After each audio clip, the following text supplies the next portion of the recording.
Well, Kentucky, what is going on? There are 12 people running for the U.S. Senate for Mitch McConnell's seat. And with us today is Congressman Andy Barr, and he is the leader, I understand.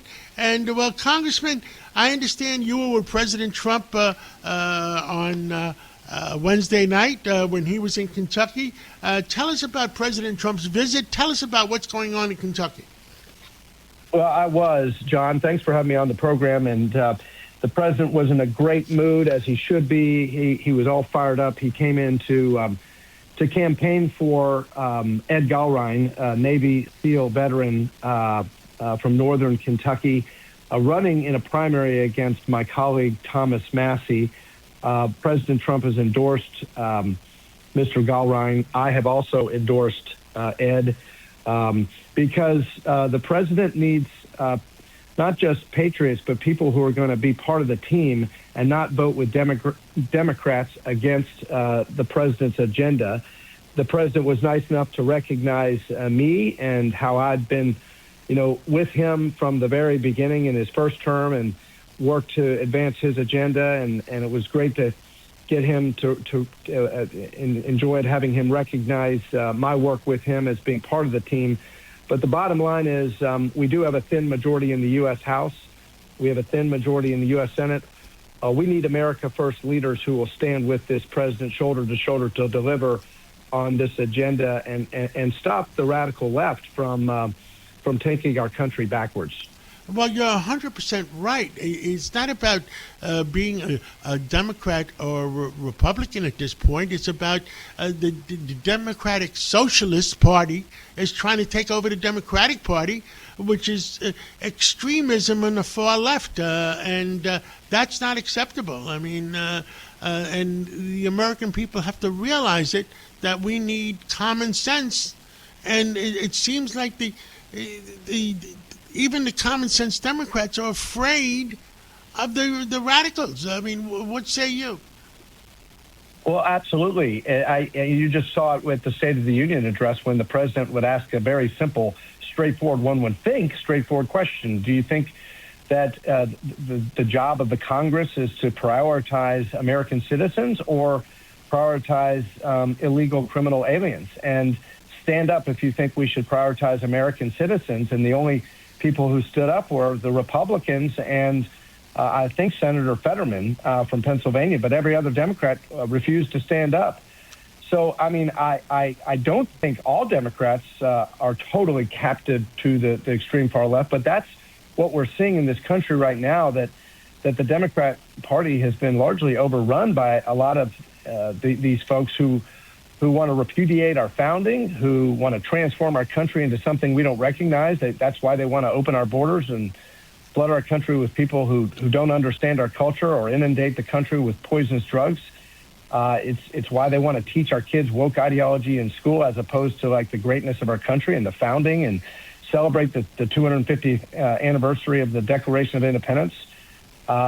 It's why they're rejecting common sense. They want to force biological men into girls' sports, and they want to replace free enterprise with socialism. And that's, when I think of where you live, John, in New York City, this is the capital of capitalism, and it's just so sad to see, Mamdani, it fully embrace socialism over free enterprise, and the Democrats in Washington, D.C. actually celebrate an agenda that prioritizes raising taxes, higher taxes, and more regulations, which takes away freedom from the American people. We want to promote in our party, and with President Trump, we want to promote the dignity of work. We do not want government dependency. We want the dignity of work because that is what delivers the American dream. And it's the same thing with this crazy this crazy obsession with climate change. The far left in this country use the fear of climate change to drive this irrational shift away from the most reliable energy. And they prioritize, quote unquote, sustainability over American competitiveness. The fact is, this president has restored American energy dominance. We see the spike in oil prices because of the disruption in the Middle East. But it's a good thing that we have a president who wants to, for the foreseeable future, have security in the Strait of Hormuz, but also to unleash American energy dominance so that we can power the technologies of the future and win the race for artificial intelligence dominance, for example. So I really appreciate this president's restoration of peace through strength, what he's done to obliterate the Iranian threat, what he did taking out Maduro in Venezuela. He has restored peace through strength, and the world is a safer place because of it.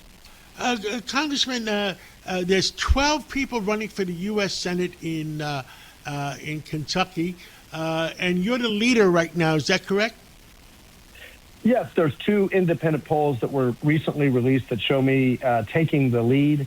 There are 12 candidates, as you said, but there's 3 of us really who are, I think, competitive, maybe 4 of us who are competitive. But I'm very humbled that the people of Kentucky are starting to, get to know me and show that I'm the leader in this race, because they see, number one, that I have a track record of supporting the president and his agenda and being a close ally. They know I can be an even stronger ally in the U.S. Senate.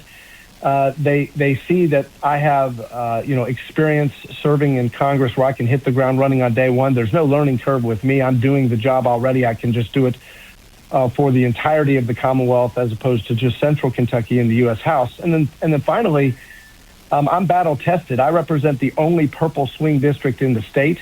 We do have a Democratic governor in Kentucky, so you can't take the general election for granted. It's a midterm election, which means that we have to take all of these elections seriously. But I blocked the Democrats' path. The only way a Democrat can win in Kentucky is to do it the way our governor did it. And he defeated one of my primary opponents, our former attorney general, by 19 points in my district. I've won that district, that purple swing district, 7 straight times. I flipped the seat from Democrat to Republican, and I've been fighting big government ever since. Nancy Pelosi has tried to defeat me in my congressional district year after year after year, millions and millions of dollars spent against me, but we've been able to hold the seat, and that's what we can do. Yeah. And I understand the primary is May 19th. Is that does it go to a runoff at that point, or is it just whoever wins? No, sir. It's first past the post, meaning I just need one more vote over the second place vote getter. Okay. And we think we're going to have a really big victory because the people of Kentucky want someone who can deliver, has a track record of delivering, who will be an ally of this president and will help make this country great again. Congressman Andy Barr, good luck in that primary for the U.S. Senate to